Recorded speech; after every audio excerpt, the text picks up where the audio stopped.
This is Wildcat Country. Larson tipped it. Love has it.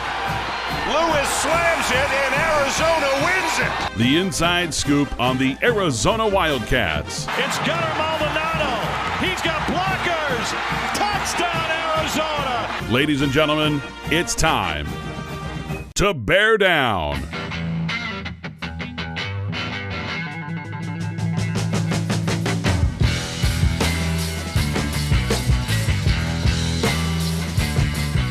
Welcome to another edition of Wildcat Country presented by Harrah's Auction Casino.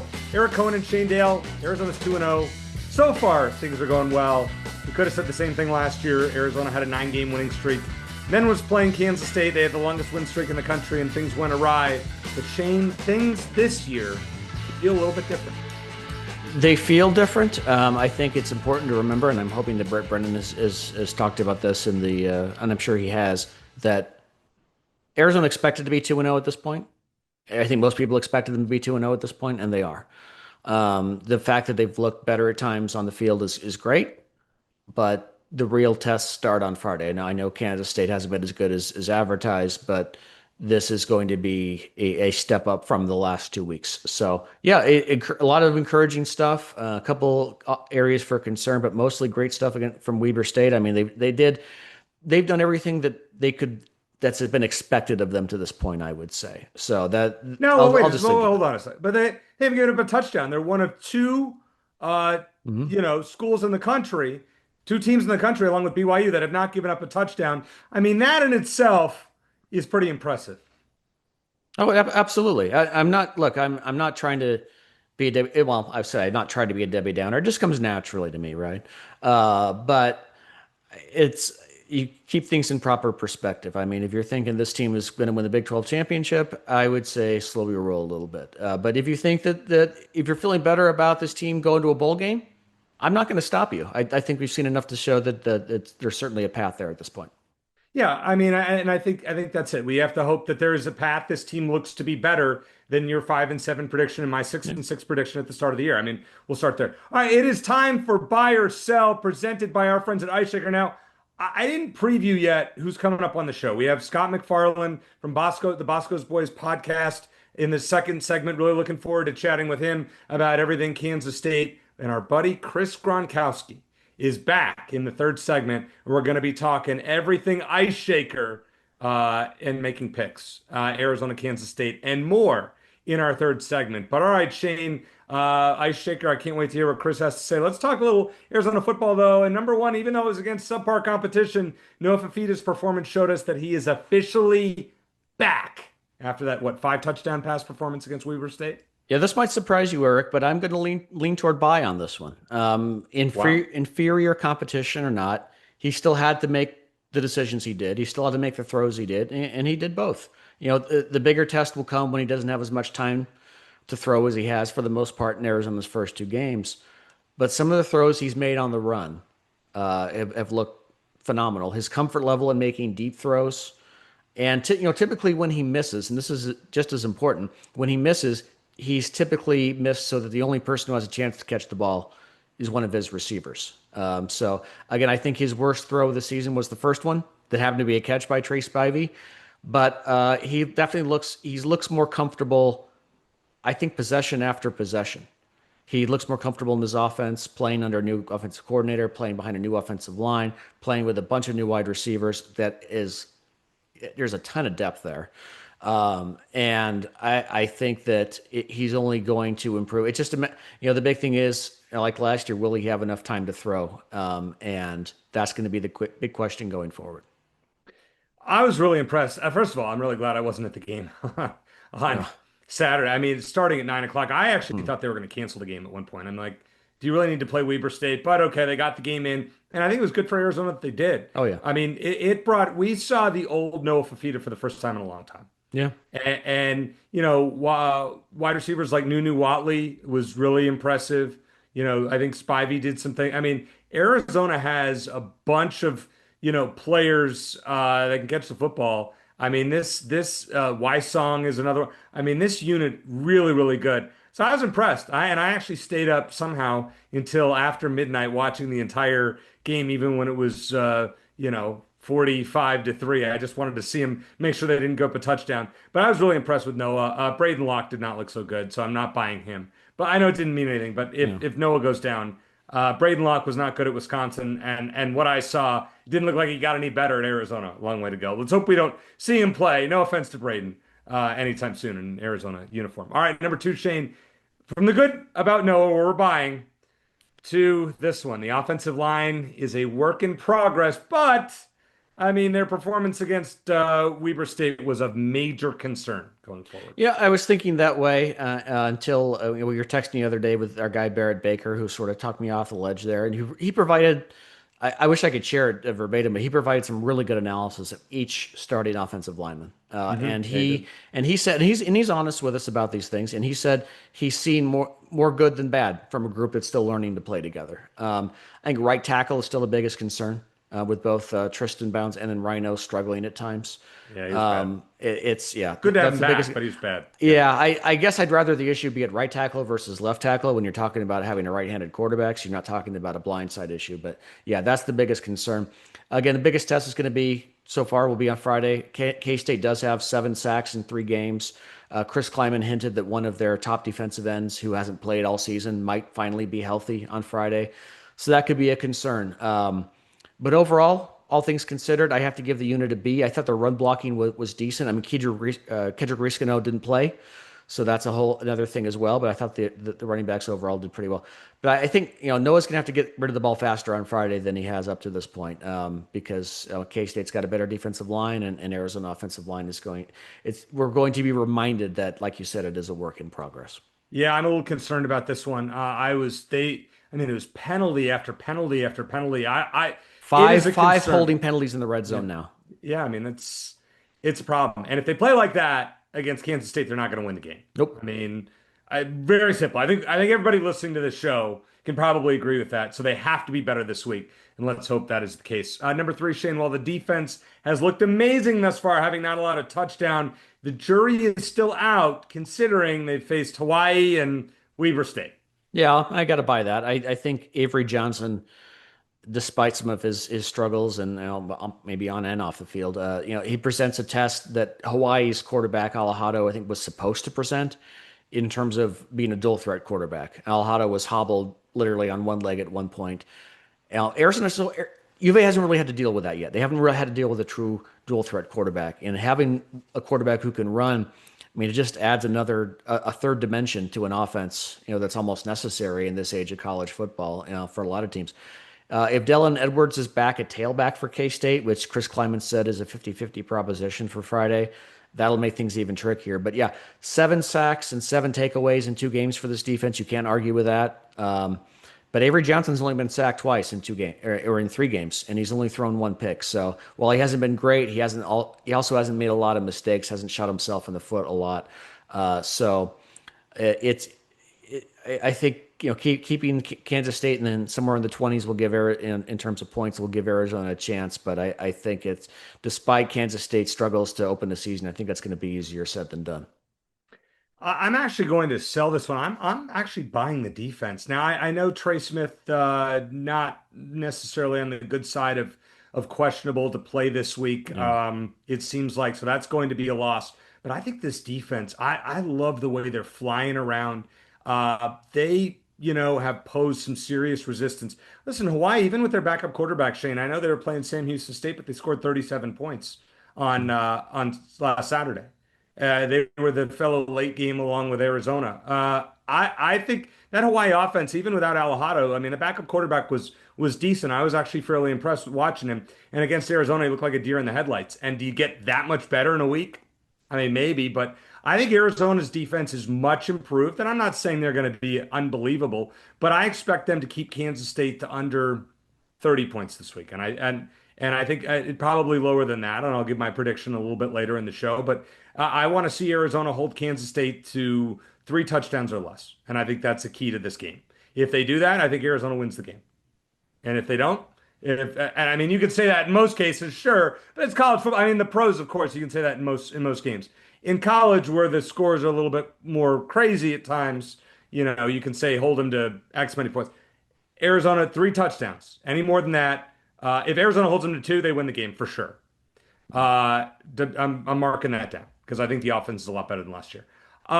Number 4, Shane. So I wrote this question when the line was Arizona -1.5. It's bounced around, started at Kansas State -2.5, then it was Arizona -1.5. Now it's back to Kansas State -1.5.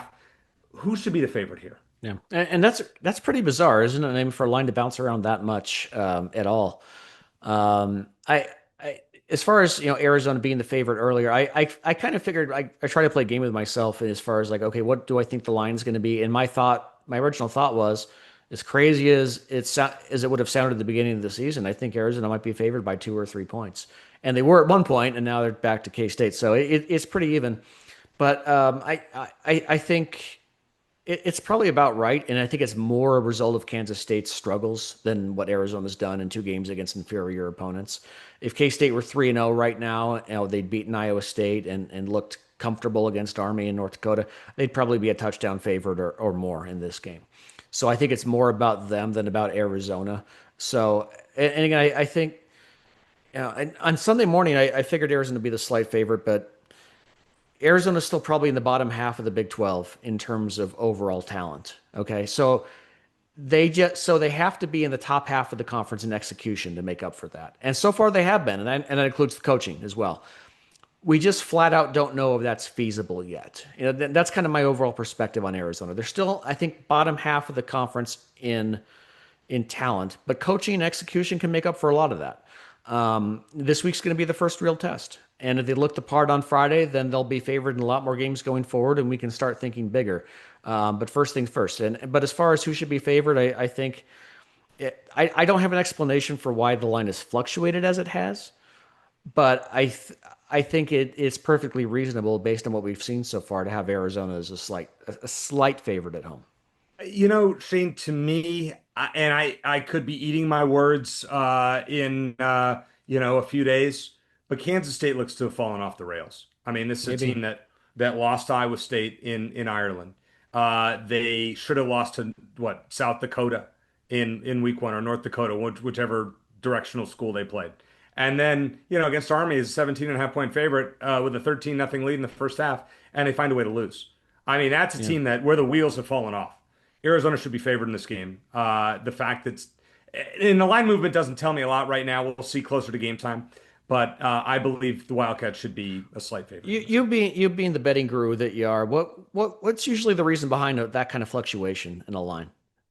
Early money. To me, that doesn't mean a lot. What you want to look at is in the 8 to 12 hours before game time. At 7 a.m. from 7 a.m. on Friday to 5 p.m. I want to see what the line does. Yeah. And if the line goes to Kansas State -3.5, then I'm going, uh-oh. And if the line goes to Arizona -3.5, I'm going, heck yeah. So that's where the sharp money comes in.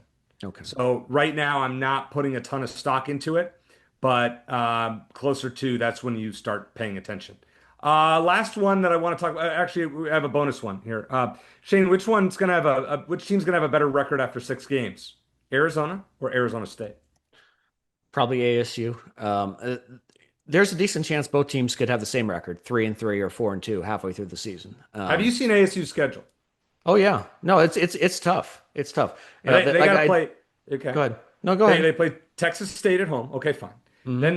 Then they're at Baylor, home TCU, who's pretty good, at Utah, and if you want to throw in a bonus game, which is the 7th game, they host Texas Tech. They're playing all the best teams in the Big 12. 4 best teams in the Big 12, in my opinion. Hard to say who the best and the worst are right now. But I think ASU, despite the Mississippi State loss, I think they're more likely to have a winning record after 6 games than Arizona is. I just haven't seen enough to suggest that even with the schedule disparity, and Arizona's going to go to Iowa State after K-State, that Arizona would have a better record. I think that's probably like 35% they have the same record, 40% ASU has a better record, maybe 25% Arizona has a better record.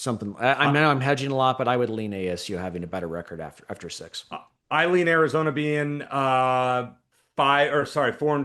and ASU 3-3 after those games. Could be wrong, but I mean, and maybe U of A's 5-1. I think let's see what happens this weekend and against BYU. Those are the two pivot games. Oklahoma State looks terrible to me. Arizona should win that game, and I would assume Iowa State would beat Arizona. Just some. I want to give a shout out to a guy, and I meant to do this on last week's show. I met a guy named Robert in the student union who came up to me as I was eating at the new brewery on campus. Or the brewery's a year old, and he is a big fan of the show, and so it was great to meet him and his wife. And he had mentioned to me that he had just gotten done reading your first book. Hopefully he did buy it back in 2013 and just got done after starting to read it back then. But that was very, you mentioned that when you got there. That was very kind.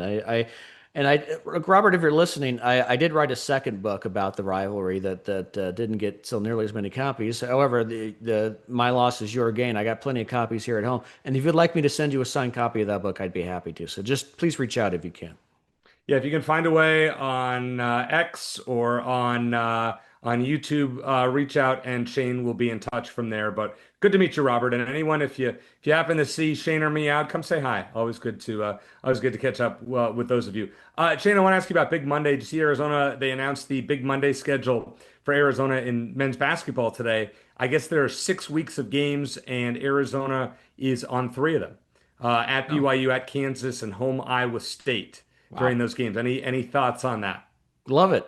Love the marquee games. I mean, I know you're scared of the competition, but you shouldn't be. You should embrace the difficulties. I mean, look, these would all be amazing non-conference games a couple of years ago, and now they're all in conference, and then they got a lot of great non-conference games. But I think as long as you win some of them, it's only going to enhance your brand. It's the reason why I think the men's basketball team, despite not getting to a Final Four since 2001, is still a top 10 brand nationally because of a lot of these marquee games that they have. And the fact they're in the Big 12 now is only going to make things better. So, love it. I love it. I think that iron sharpens iron, and in terms of the competition, come March, it's only going to help them. Before we get to Scott McFarland, let's get to a few Shane standouts. What do you have for us this week? I want to start off by mentioning a couple of guys on the football team. I want to mention Mason Bray, who got a chance to play at the end of the Weber State game. Who we've had his father Heath, who passed away. Has it been about a year now? About that long? Yeah, it's crazy. But Heath was a great guest and a great interview for. Speaking of my book, he was a great interview for my book, and it's great to see Mason get. Yeah, it was called back by a holding penalty, but you saw that big rush that he had at the end of the game and how happy that his teammates were that he did it. That was, it's kind of the equivalent of, like guys on the bench getting excited when a walk-on makes a 3 late in a meaningless game. But still, to see Mason get on the field there was awesome. And then Tyler Pursoon, I know he missed his field goal attempt, but being the son of John Pursoon, who's a great U of A kicker, hopefully he'll get more opportunities. But it was just great to see those legacy guys get on the field for a game like that. So I just want to shout him out. Also want to shout out T-Mac for being the lone bright spot and for the Carolina Panthers in week 1. He comes out to play in Arizona this week. He had 5 catches. I'll be there for that game. Yeah, okay. Going to see that. A good weekend doubleheader for me. U of A Kansas State on Friday and Cardinals Panthers on Sunday.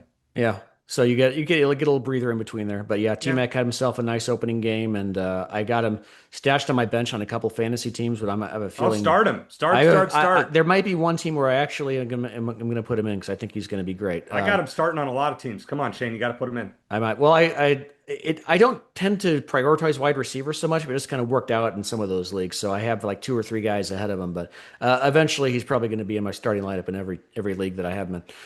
Then the last thing, I want to shout out the volleyball team again. Still, they've improved. They're the nation's longest volleyball winning streak. They're 6-0 this year. They swept the Boise State Classic. Jordan Wilson, who we mentioned last week, was the MVP. Anna Heath, Avery Scoggins, they were the all-tournament team. So the volleyball team with Tarita Stubbs they keep rolling. So congrats to them and keep it going. Yeah, Arizona is not ranked. I believe right now they're about 31st in the volleyball rankings. So it'd be nice to see them, put some respect on their name. Yeah. Put some respect in their name. Well, as always, Wildcat Country is brought to you by Harrah's Auction Casino. And hey, Wildcats, ready for your VIP moment? Harrah's Auction Casino is giving Caesars Rewards members the chance to win the ultimate VIP getaway. Now through October 31st, your weekday play earns entries for the chance to win a 2-night stay, $250 in free slot play, $1,000 for dining, spa, shopping, and more, plus round-trip transportation. Play all week long, and join us each Friday for your chance to win your exclusive Caesars Rewards destination. Harrah's Auction Casino is the only local casino offering the only card that gets you to over 50 destinations. With Caesars Rewards, your play earns perks that can be used at over 50 destinations nationwide. So please check that out. Head on down to Harrah's Auction Casino, and we always appreciate their support of this program. Coming up next, Scott McFarland from Boscoe's Boys here on Wildcat Country.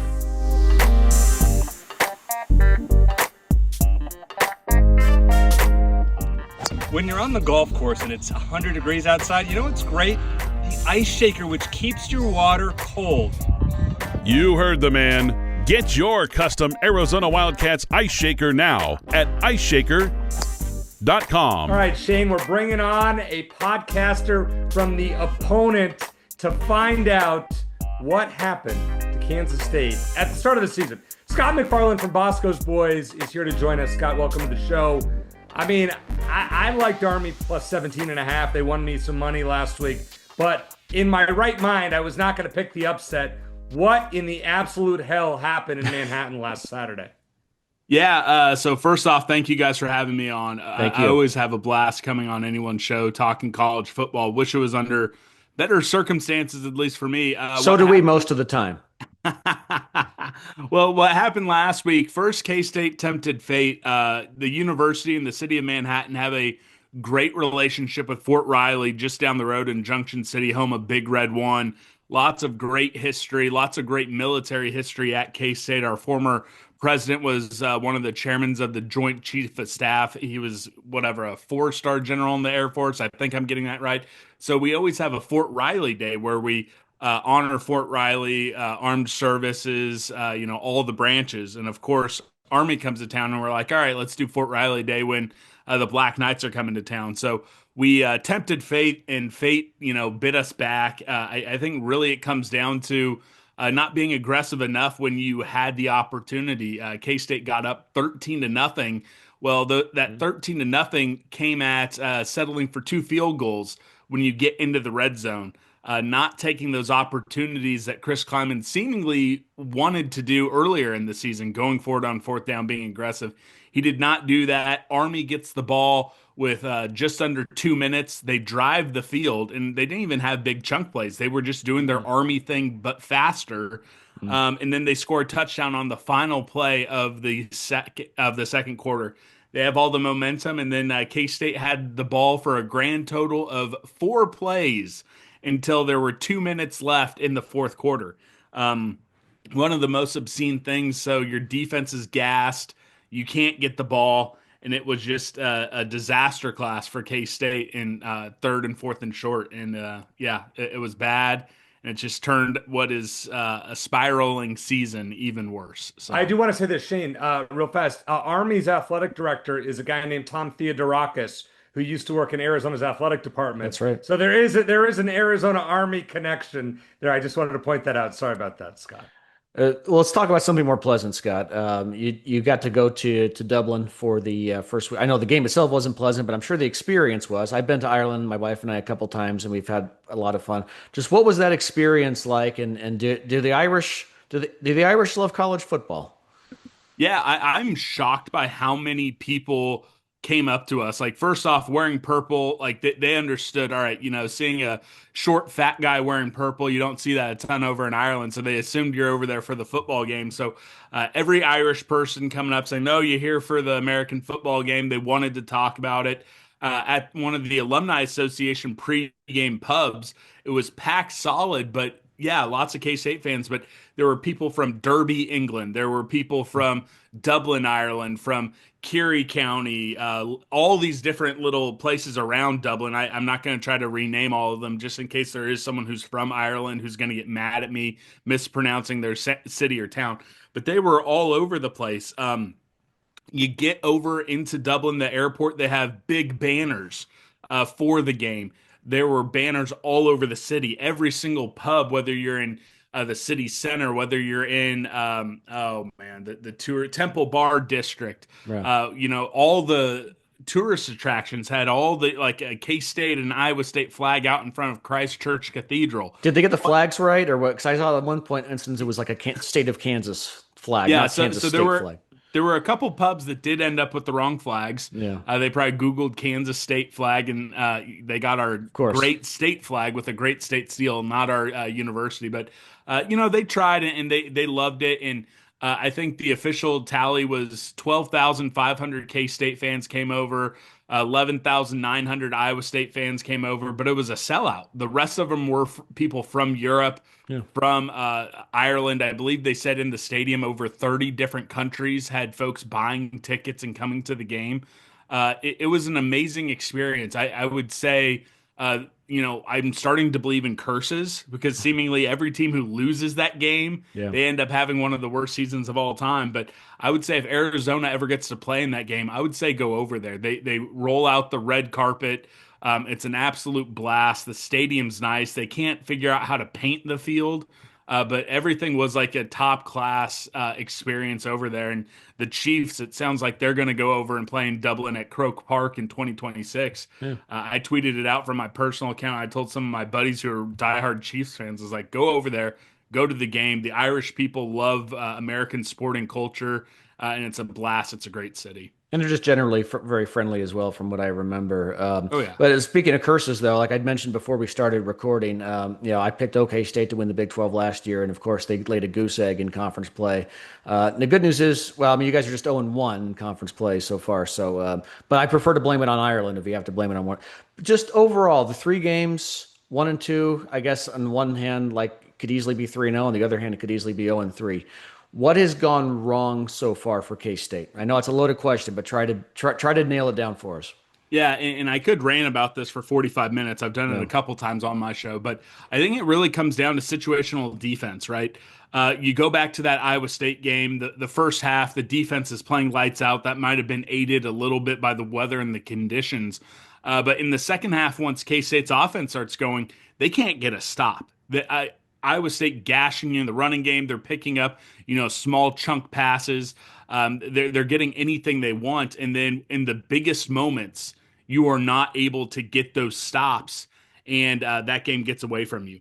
North Dakota, I have no problem saying it. We should have lost that game. And a lot of it was we were not able to get those stops. Granted, we finally got one. And, it was, last chance saloon.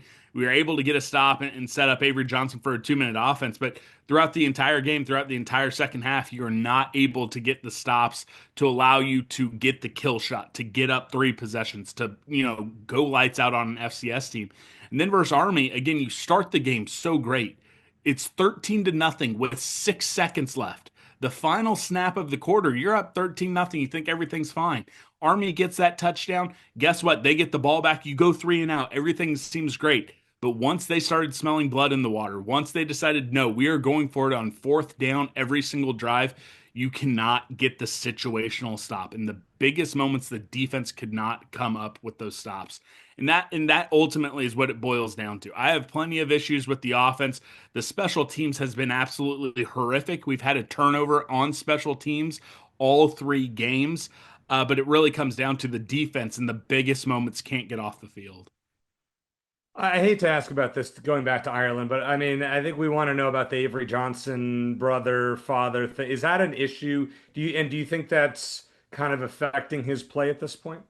So I've tried to stay away from that because, it's not my spot, and plenty of K-State fans have talked about it. K-State shows have talked about it. Since it's your guys' show, yes, it's a viral moment. And I've always worried about Avery Johnson and the pressure that he feels because he is the guy, he's the prodigal, not prodigal son. I don't want to get the wrong, metaphors, but he was like the savior that was promised, right? He's the hometown kid. He's marketable. He has the hair. He has it, right? Coming into this season, I talked about on one of my shows in the offseason that if things go correct for K-State, Avery Johnson can be one of the faces of college football because you have these showcase games. He can have these big moments, but he didn't quite come up with those big moments. And I shared an airplane back, a Delta flight. It wasn't a private flight or anything, but a Delta flight back after that BYU game. and his family was on it, and they are passionate, right? They think that Avery should be one of the best quarterbacks in the country. I think he has some of the tools, but they take it hard. They get worked up, and the fact that that went viral, I think you'd be dumb to say it doesn't affect the kid. Yeah. Yes, he's a millionaire. He has he has NIL sponsorships with crazy cars, right? But at the same time, he's still 20. He's still playing for the school that he grew up cheering for. Yes, it is a whole different ball game. He's a professional. He has more money in his bank account than I probably will until I'm 65 getting ready for retirement.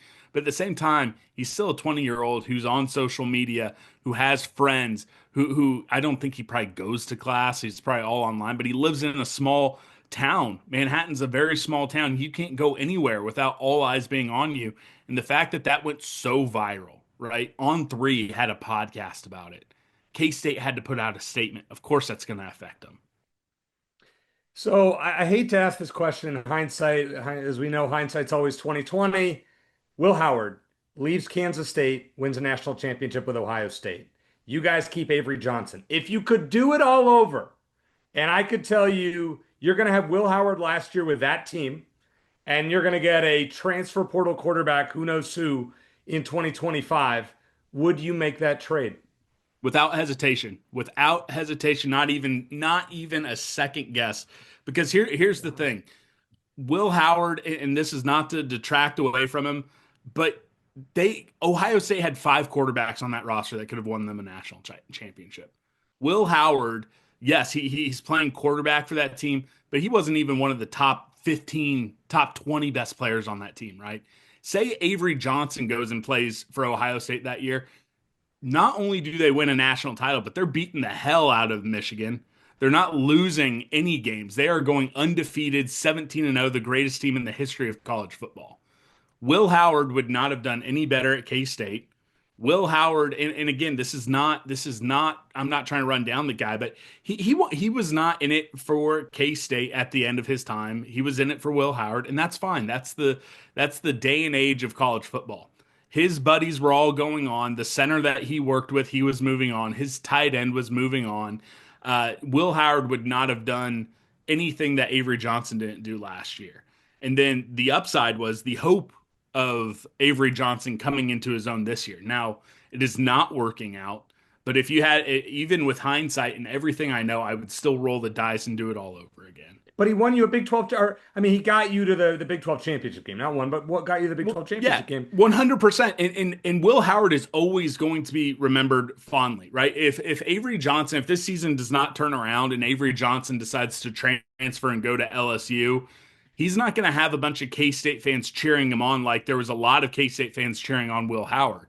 And Avery Johnson's going to have every statistical record as a passing quarterback at K-State because we don't have a great history of passing quarterbacks, but he's going to break all of Will's records. He's not going to have the Big 12 championship. But at the same time, I love saying this.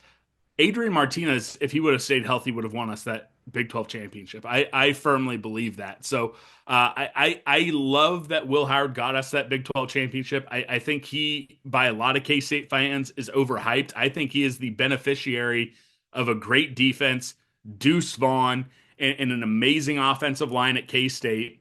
And then he was the beneficiary of the best roster that college football's maybe ever seen, and he still couldn't win a Big Ten title. Again, I hope he has a fine NFL career, but I'm not making that change.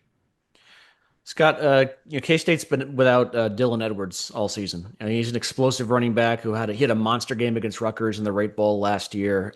Chris Kleiman said that he's probably 50-50 for Friday, and I think on the questionable to doubtful side. So T. Lee suggests he probably won't play, but if he does, how big a difference will that make for K-State against Arizona? I don't think he's playing, so I don't even want to speculate. And even if he does, it was there's a lot of rumors, and I don't know anything definitive, right? So I'm not going to say anything because I'm not breaking news. I don't know anything 100%, but it's either an ankle or a foot injury. One of those two things. No matter what the rumor is, it's ankle or foot. So I don't think he's going to be back regardless. And even if he comes back, whenever his first game back is, he's not going to be that explosive weapon K-State needs him to be, or that people should be afraid. How big a deal? How big a deal has his absence been overall in K-State's start this year? I think I think some, but a lot of the issues with our running game has been with the offensive line. Dylan Edwards, there's maybe a couple plays that if he was out there, he could have caught the corner and turned a 4 or 5 yard run into a 15, 20-yard run. But I don't think that Dylan Edwards is the difference between us. I mean, it's Pandora's box, but I think with the offensive line, I don't think it is the biggest game changer.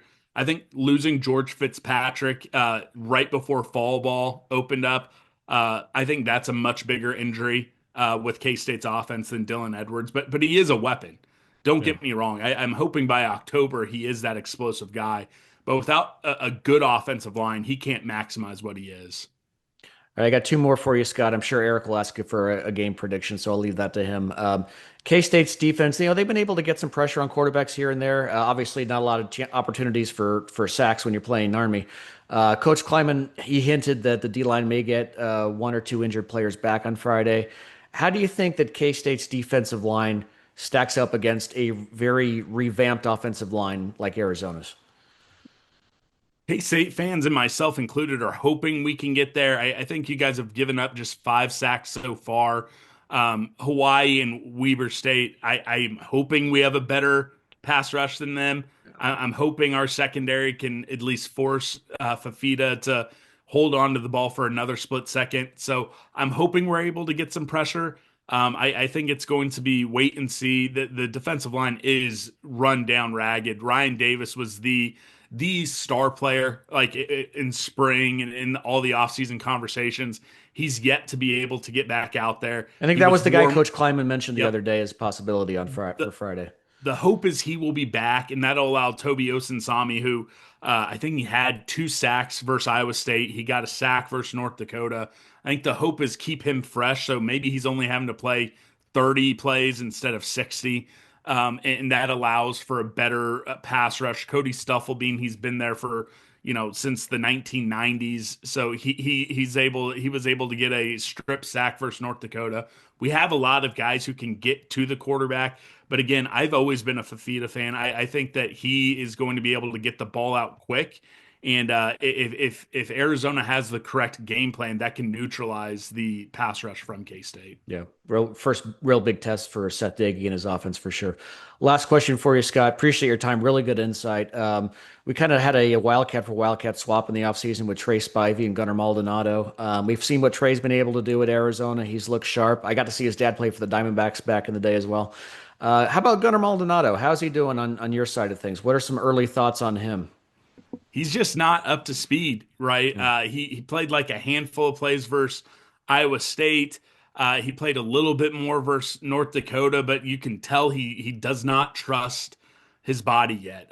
He was out there versus Army, and like he was getting in the mix, but again, the safeties, they're just kind of cleaning up the hit after, the linebacker isn't able to drive back the Army, quarterback as he picked up 3 yards instead of, 1 yard. So he was just cleaning stuff up. I'm hoping, going back to Arizona, I'm hoping he's feeling a little bit himself. But I'd imagine we don't see the best of Gunnar Maldonado in a K-State uniform until after our first bye week, which is after this. I would imagine that if you're talking, a trade, who won the trade after the game on Friday, I'd imagine Arizona fans will think they got the better of it. I'm hoping by the end of the season, K-State fans might think that. But again, if the season gets away from us, who really cares? So I'm hoping he can get there, but you can just tell he doesn't trust his body yet. That's a shame. We're rooting on Gunnar because the Alamo Bowl beating Oklahoma, that was a big had to keep playing that game. I still got it in the intro to our podcast. Yeah. Here's Gunnar Maldonado. He's got blockers. Yeah. So I'm rooting on Gunnar. All right. Before I get to a prediction, Scott, Boscoe's boys, you guys have a great following on social media. How can Arizona fans and other fans listen to your podcast? For sure. I'm a psycho. I started back in June doing 5 episodes a day. So you can find Boscoe's, or not 5 a day, 5 a week. And the plan until the season started going pear-shaped was we do that all the way until the end of the year. I don't know if I'm going to have the gas to do that all the way through December. We'll see. We might start leaning very heavily into men's and women's basketball come November if things don't turn around. But everywhere you can find podcasts. Name an obscure podcast app, we're there. Podbean, we're there. Pocket Cast, we're there. Castbox, we're there. Spotify, Apple, Amazon Music, we're there. At Boscoe's Boys on Twitter. I'm at Scott Wildcat for my personal account. So I'm all over the place. I'm addicted to the podcasting game. So if you want to hear me melt down, there's a few pretty good episodes from this week. So feel free to go find those. Oh, I love that, Scott. I love that. Good for you. I appreciate your passion. Speaking of meltdowns, I want a score prediction from you. Honestly, now Shane and I have not revealed to each other what our picks are. He probably knows what I'm going to do. I probably know what he's going to do. And I have an idea what you're going to do, but give us a pick. Yeah, so I'm going to paint you guys a picture. It's going to be 1 minute and 17 seconds left. K-State is up 30-27. Arizona has the ball. They are driving. They pick up multiple 3rd and longs. They pick up a 4th and short. And with about 47 seconds left, it is Trey Spivey scoring a touchdown. Extra point is hit. 34-30 Arizona. They kick the ball back. Avery Johnson has 2 amazing throws that result in drops by his wide receivers. And then he throws an interception that is tipped off of a tight end's hands. You guys catch it and kneel it out. Final score, Arizona 34, K-State 30. Now, one important detail, does Trey catch that touchdown over Gunnar Maldonado? No, Gunnar Maldonado not on the field. Okay, fair enough. Man, Scott, I love the detail. That is the best prediction, regardless of who was going to win. It's the best prediction we've ever had on the 5-year history of the show. So congratulations and thank you so much. Wishing your guys luck, not too much luck this week. Nonetheless, the rest of the season, hope you guys turn it around after your game in Tucson here on Friday. But great to have you on the show, and I have a feeling we'll be talking to you during basketball season. Anytime you guys need me, I'm here for you. Just let me know.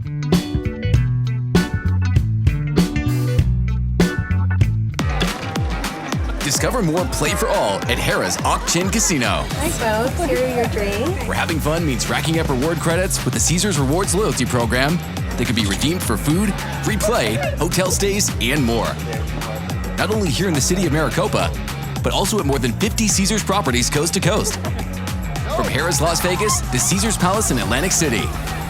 What are you waiting for? Play for All at Harrah's Auction Casino, the official sponsor of Play. Shane, as you know, I like to play a lot of golf in the summer. It's really hot here in Arizona, and I need something to keep water. I'm not drinking on the course. You know what I bring out every single time? One of my Wildcat Country ice shakers that Chris Gronkowski gave us like 4 or 5 years ago. And these Chris, every single time, the end of the round, it's 110 degrees, and there's ice that is still in this thing. It's unbelievable how you came up with this. Yeah, that's a good promo right there. I agree. Great on the golf course. Doesn't spill either. And you can mix your favorite drinks even though you don't drink. So I mean, I will drink, but when it's that water. hot outside, I'm not drinking. People who drink on the golf course when it's that hot, I don't know what to say. What do you have coming up? I know you have a new product. We're glad to have you back on board with Wildcat Country. What do you have cooking out there? Oh, we're cooking, man. This one's been about a year in the works, and we're releasing it in 3 days. So the new 40-ounce bottle. I'm kind of pumped for it. A lot of people say it's for females, but I see all the guys bringing it to the gym now. So I got one here with me, limited edition one right here. Nice. But it's got the big handle on it. I know people think this is the female version, but we one-upped it. We made it better, and we ice shaker-fied it. So I'll show you the features really quick to show you why it's cool. Well, first of all, are handles considered a female thing? Is that why it's considered? Yeah, I mean, it kind of became like the female thing, even though like everywhere I go, there's a guy with one. So yeah, that's kind of like the automatic feedback right away. But yeah, that's that's what I. So what makes this one different? I mean, obviously the size is different than what we're used to, but what makes this different than the previous products? Yeah, for sure. So you got the 40-ounce, you got the big handle on it. Oh, here we go. We got some recruits here. Future Wildcat. Official recruiting visit right here. Love it. There we go. He's already caught a touchdown on the Arizona field. and he already got a workout in too in the weight room. Give him the scholarship, Brent Brennan. Pay attention. Another Yep. Gronkowski. We need him. There he is. So that's the oldest. That's Bear. It's What's already up, a Bear? small name. Good. So all right, go get a protein shake in. Next time I'll bring my 6-year-old over and they can chat over us while we're making our picks. For sure. So all right, go grab mom. You're good. So all right, we're back to some business here. Yeah. Now that we got our recruiting out of the way. So big handle on it. We put a centerized straw. So a lot of people complain that, hey, I'm right-handed, I'm left-handed. I need the right-handed or left-handed one. So you could drink really 360 here. The next biggest complaint was mold. So we made it so you could pop this spout right off and easily clean it because there's mold in a lot of the other brands that get stuck in the spout and where it connects. The next complaint was always, it's so hard to get the lid off that I got to wait till my husband gets home to take the lid off. So we added the silicone here on it that's a grip the top, so it's nice and easy to take off. And then when you open it, you see the ice shaker technology right there. So we still have a way to blend or mix the powders. So I do make shakes. I have made shakes with it. More of it is more like, hydration, powders or like BCA, stuff like that work best, especially if you're going to drink out of a straw. But you're not going to mix anything. Just take it off, leave it at home, hit it with the stainless steel straw. And then, of course, the stainless steel bottle, measurement markings, the permanent silicone base on the bottom. So it won't fall off anymore. And that's it. Like we just took everything people complained about and then just made it a lot better in a 40-ounce size. So super pumped to launch it in a couple days. Well, now are people going to be able to get those in the U of A logo? Yeah, so we'll have to get it licensed. We got to get all approved first. Yeah. So we are in the process of doing that as well. But yeah, we'll be able to bring in the navy, the red, the white as well, and put the logo on them too. Are you able to customize even without an Arizona logo? Can we put somebody's name on there, or like how does that work for All day, baby, all day. So yeah, I got some samples over here. Let me see. Hold on. Let me see if I can find one real quick. If you're listening to us on the podcast, you're going to want to tune into the YouTube, or you're going to want to watch this on X or on Spotify. Spotify, we got the video on Spotify. Oh, we have the video on there too? Got video on Spotify, got video on YouTube, got video on X. You got to check. I mean, this thing is super impressive. All right, what do you got for us, Chris? I couldn't find the one that was logoed, but bunch of different colors. This is the leopard for the ladies, super popular right now. I've seen a lot of videos on campuses. I'm guessing Arizona's the same way, but the leopard is super hot right now. So, and what is the name of that product? So when it comes out, that's our 40-ounce. It's our Legend Series. Legend Series. All right, iceshaker.com. We're gonna have that by the end of this week. So you're listening to this probably Wednesday, Thursday this week, previewing the Kansas State game. Make sure to check it out later this week. Iceshaker.com. Is it coming out Friday? Is that the coming out this Saturday? Saturday. Yep. All right. So we're going to celebrate our Arizona win over Kansas. Well, we'll get there. We're going to find out about that. But you can do that, especially if you win money on the game with our picks that we're about to give. Don't do it. I'm just saying. So in the last segment, we had our buddy Scott McFarland from Boscoe's Boys pick Kansas State to lose, his Kansas State alma mater to lose to Arizona. We'll get to that pick. Chris, do you have an upset? I know you haven't followed college football as much this year. You have an upset special for us this week? You got anything you want to give out that's a team who's an underdog that might pull it off? Well, man, I think I have 0, but I'm all about the bounce backs though. So anyone who lost big, which doesn't work well for the whole K-State versus Arizona game, but anyone else besides them, I think they have a good chance of just coming back strong. I mean, fair enough. Shane, what do you got? Week 1, so. Oh, that's fair. Okay, what do you got for us, Shane? All right. Well, hardly a huge upset here, but I'm going to take Tulane as a 1.5-point home underdog against Duke. Jake Retzloff is off to a pretty good start for Tulane. They're going to be at home. Duke just got crushed by Illinois. I know you made a little money off of that, Eric. So give me the green wave to win outright. I like Tulane. That was a bet. I actually bet them as favorites earlier in the week, so that line's kind of shifting like Arizona's back and forth. I like West Virginia, who Shane and I both faded last week against Ohio U. They lost on the road. I think they bounced back. It is the backyard brawl against Pitt. They're getting 7 points. I'm taking the points, and I wouldn't mind sprinkling a little money on the upset. All right, let's get to, we have a 7-pack of games here. We'll go through these fairly quickly. Let's start with Clemson, who's -4 at Georgia Tech. I mean, Clemson lost to LSU in week 1, was not impressive against Troy last week. Chris, they're going on the road. They're 4-point favorites against Georgia Tech. Which way are you leaning? Clemson bounce back game, baby. We like a bounce Go. back. All Clemson it day. is. What do you say, Shane? So do I throw my preseason national championship pick under the bus so soon? I mean, you can. You can. Yeah, I'm gonna. They just Really? haven't looked anywhere close to what we thought. And Tech has looked sharp. They're coming off a bye. They won at Colorado 2 weeks ago. Give me Tech to cover and maybe even win outright. Okay, that's fair enough. Now, this is the game. This is one of the games of the weekend. We have number 6 Georgia at number 15 Tennessee. Fun SEC game. Georgia's a 3.5-point favorite. Chris, can they go on the road at Neyland Stadium and pull off the victory? Ooh, they can pull the victory off, but we got points here or no? 3.5 points. 3.5 points as a road favorite. Okay. College, that's not a lot though. That's not enough points. So I'll take them. I'll take it for sure. What's the loudest stadium you've ever been in? Tennessee has what, 110,000 people? What's the loudest stadium you'd say you've ever been in? Probably Oregon. Wow. And that's one of the smaller stadiums. That's half the size of Neyland Stadium at Austin Stadium. That doesn't always matter though. That's true. The only other time I've had louder when I played at Wake Forest before, I went to the real football program, Arizona. I was at Maryland for a season. And we had a kick to win the game, and all I could hear you could just hear sound waves. But that was everyone was going crazy for that. Did you and Dean Matati, who later the future Mojo Raleigh, did you guys play together? Oh yeah. Yeah. That's where we met Mojo. Yeah, Mojo went to WWE and was, in fact, your brother Rob helped him win. Of course you knew that, Shane. The Andre the Giant Memorial Battle Royal at WrestleMania a few years back. Yeah, I got a bunch of useless knowledge in my head. I got his I think it's a piece of the mat or something. I got it framed. Oh, nice. Or hung it up. I got to find that somewhere.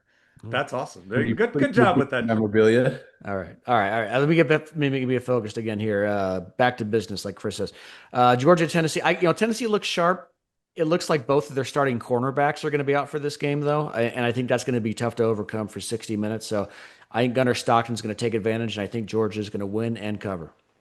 Georgia's defense. Corners? Both their starting corners are out for Tennessee. Ooh. Yeah. I like that. Then that changes everything. Yeah. So we're all on Georgia. We're going to sweep on Georgia.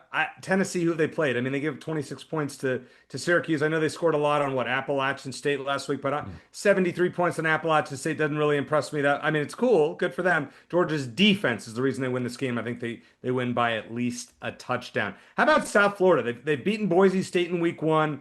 They upset Florida in the Swamp in week 2. Now they are an underdog at Miami by 16.5 points, Chris. Team that's 2-0, beaten 2 pretty good teams, and now they're a 16.5-point dog. Which way you leaning? Oh, man. That's in Miami? In Miami. See, this is the thing. They're a northern school. They're not used to that heat. Do you know what time the game's at? The game is, I think, an afternoon game. We're talking South Florida at Miami, so both schools would play in South Florida. Well, I mean, so it's Tampa versus Miami, so it's comparable. Boise. I thought you said Boise. No. Sorry, this is South. So South Florida beat Boise by a ton, like 34-7 a couple weeks ago. Stop confusing everyone, Eric. Yeah, and then they went last week and beat Florida in Gainesville. So now they're going from Tampa to Miami, and they're getting 16.5 points. Can they keep it close? That's a different story. See. The Northern, every time the Patriots went down to play Miami, they got smoked because I played in Miami once. I ran down one time to start the game on kickoff covers, and I could hardly move after running down the field once. So that's a huge home field advantage, especially if you're not used to that weather. But this team is used to the weather, and 16.5 points is huge. So I'm taking the points on this one. I agree with him, Shane. I think he's right. I think South Florida playing too well and is going to keep this within a couple scores against Miami. If not, closer than that. Do you agree? Sorry, when you're bringing up make tough for the Patriots to go to Miami and play, I had the flashbacks to that Kenyon Drake play that we. I was thinking the same thing. I was thinking this. Where Rob, they put Rob in. Well, I don't know why, but yeah. Anyway, I'm going to take. Someone was in high school. So. Give me Miami on this one. I think South Florida win was more about Florida's shortcomings than anything else. And Miami's definitely looked the part so far. So I like Miami to cover. How about LSU, 9.5 point home favorite against Florida, who lost last week? Now, Chris's theory would say that Florida, who lost at home to South Florida, and getting 9.5 points at LSU is the way to go. Is that correct? 100%. All day I'm All taking that. right, we're gonna give that to you as your upset special as well, just to put that in there, getting 9.5 points. All right, Shane, I actually like Florida to keep it within a touchdown here. LSU has not impressed me offensively. That defense is better than I expected, but I think Florida keeps it closer than you would think, but still loses. And I could see that happening, but I think LSU wins by a couple touchdowns. I think Billy Napier's days are numbered. Jed Fish is already licking his chops thinking about Of that.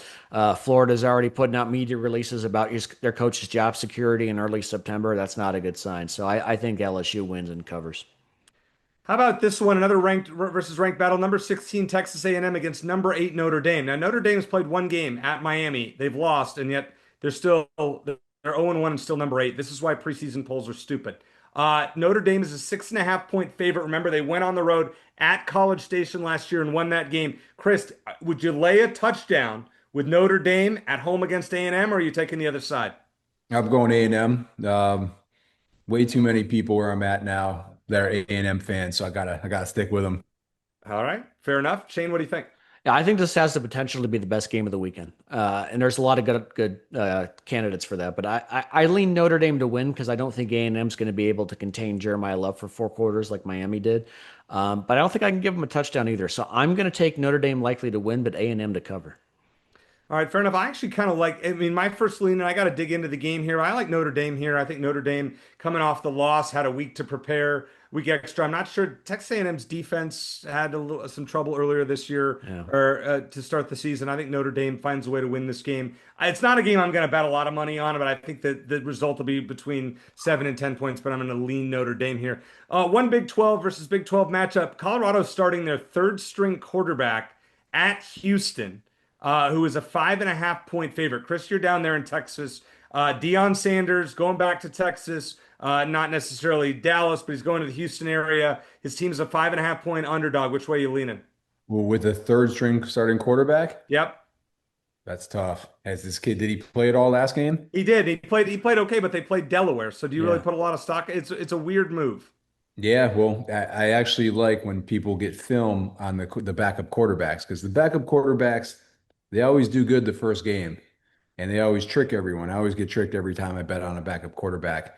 But when they go in the first game, there's no film. They could kind of, do some new plays and no one really knows their tendencies yet.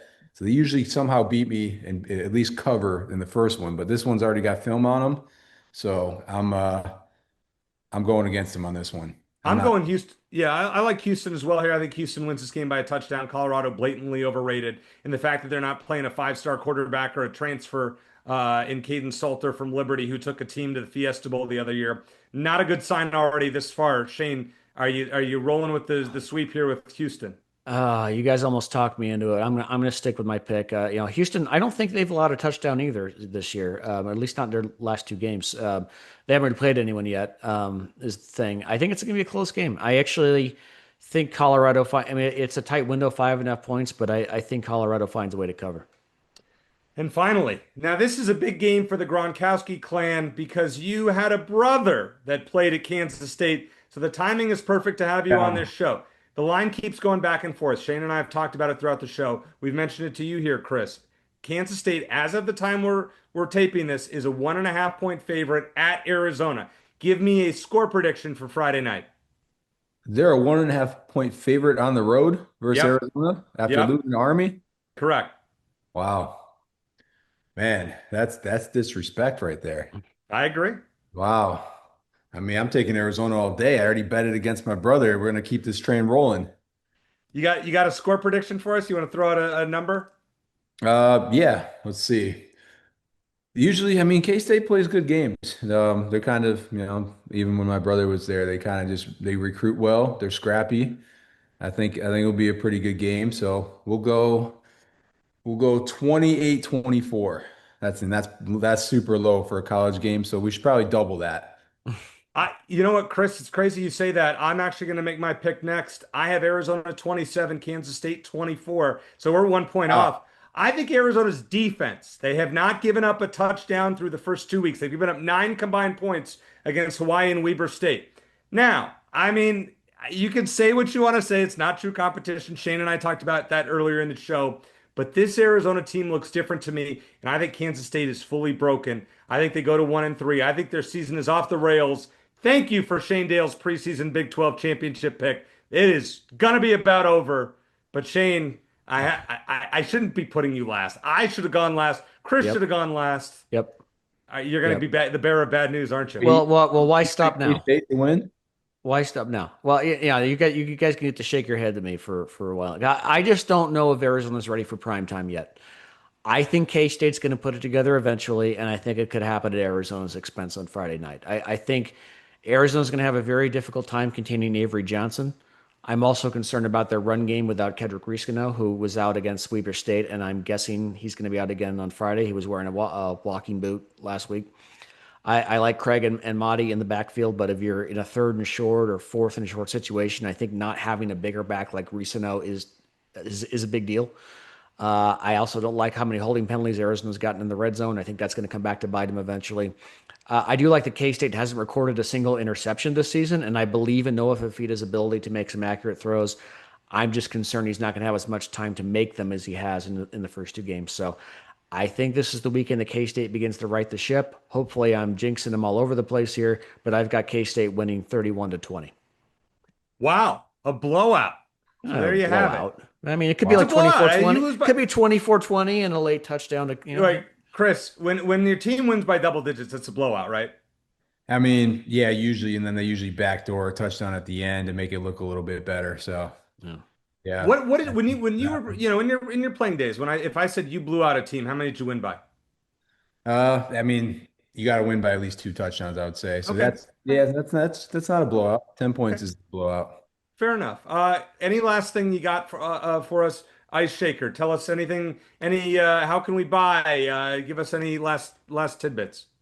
Yeah, I mean, you already said the best promo ever. But no, we appreciate all the support from everyone in Arizona. We definitely see it come in. We see the Tucson area always hit when I'm looking at analytics as well. But great product for that weather. And it's great for partying too, for everyone that listens on campus as well. So mixes great drinks on and off the golf course too. So no, appreciate it. Appreciate the support. Thanks for having me on today. And K-State's going down. I don't care what Shane says. Don't listen to me. There's never a good idea to listen to me. Shane, you actually saved the show. Scott McFarland, thanks to have him. Great to have him on the show. He picked against Kansas State.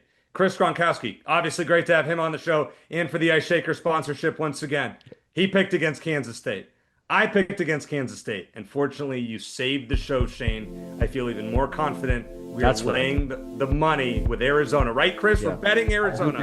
If we all took the same, that's when you lose every single time. So thank you, Shane. No, I consider it a public service. Absolutely. For Chris Gronkowski and Shane Dale, I'm Eric Cohen. Thanks for listening. And as always, bear down.